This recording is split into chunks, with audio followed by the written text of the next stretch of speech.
US president has lashed out at both Israel and Iran, accusing both sides of violating the ceasefire with an expletive outburst on live TV. You know what? We basically have two countries that have been fighting so long and so hard that they don't know what they're doing. The truce between the two countries appears to be holding strong for now, as around 4,000 Aussies remain trapped in the region, hoping to soon flee. For their take, let's bring in Housing Minister Clare O'Neil and National Senate Leader Bridget McKenzie. Good morning to both of you. Clare, it does sound like the President is reaching the end of his rope. You could really see the fury, couldn't you, in the US President there? Is our government confident in this ceasefire? Well, we have seen really good news overnight, Nat, and that is that the ceasefire has been agreed between Israel and Iran, and it seems to be holding for the moment. This is really welcome news. The Australian government supported the military action that was taken unilaterally by the US in regards to Iran. What we want now is to see a diplomatic way out of this, and that seems to be the approach that's being taken here. So this is good news for the country. Yeah, although it took nearly 24 hours for us to actually say that. Bridget, do you think Donald Trump will achieve peace here? Well, we all hope so. No one wants to see nuclear-armed Iran. As Germany said, Israel's been doing the world's dirty work. It's great to see the ceasefire negotiated, and the frustration President Trump expressed is real. This is an incredibly stressful situation.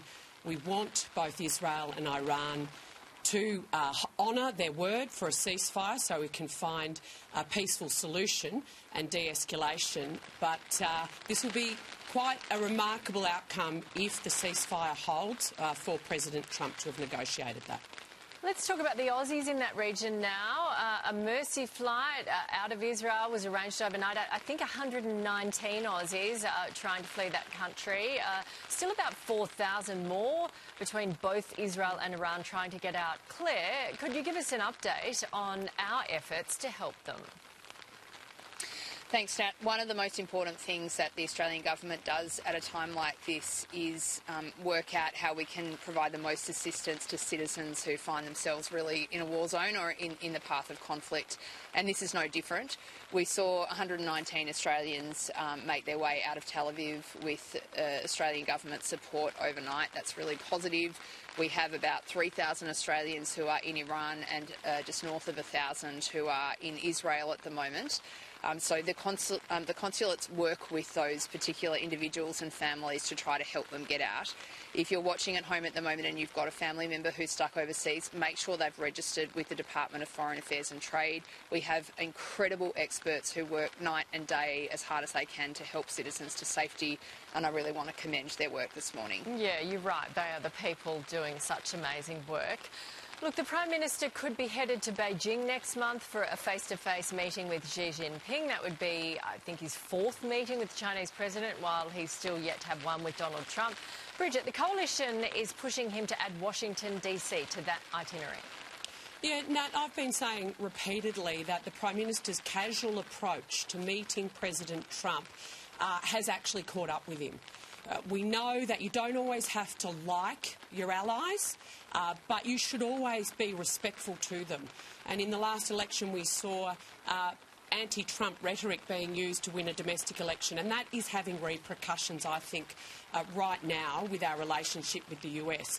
And it is unfortunate now that it looks like Prime Minister Albanese's focus has been elsewhere. Rather than on meeting President Trump, it's on securing the relationship with Xi Jinping. He turned down the opportunity to meet with the Vice President, J.D. Vance, sort of saying, well, I'm the Prime Minister, I only meet with presidents, which is really, really poor, I think. You should take the opportunity to build the personal relationship, particularly when it looks like a meeting between the President, whilst this issue in the Middle East is ongoing, will be difficult to secure. Yeah, Clare, are we behind on this? Obviously, he hasn't met Trump. We've also now got the UK confirming it is going to increase its defence spending to 5%. We are currently at 2. We're going to increase it to only 2.3. In the same time, the UK is increasing it to 5. We are well behind, and we haven't even met Trump yet. We don't even know him. Well, I don't agree with that assessment at all, Nat. We pursue our national interests in the way that we engage with the world. We don't play domestic politics in the way that we see the coalition so consistently doing. If I can just say, you know, if the Prime Minister goes overseas, the coalition get upset about it. If he doesn't go overseas, they also get upset about it.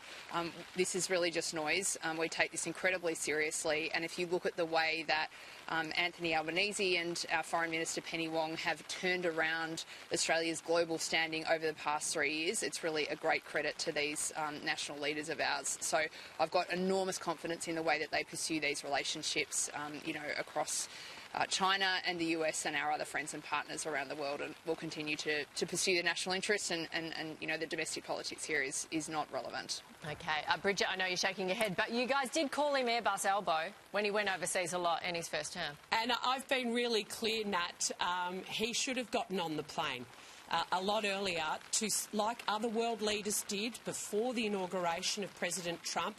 Instead, he chose to play domestic politics and use anti-Trump rhetoric during the election. Other leaders went to Florida to sit down with the president before he's inaugurated and develop that relationship. That's what we should have done. This is our key ally, and now we're in a very dangerous and precarious time globally, and we can't just simply pick up the phone or have that personal relationship, as indeed Keir Starmer from the UK can. Okay. Look, I think we'll leave it there. Thank you very much for your time. We'll see you next week. Here's Chevo.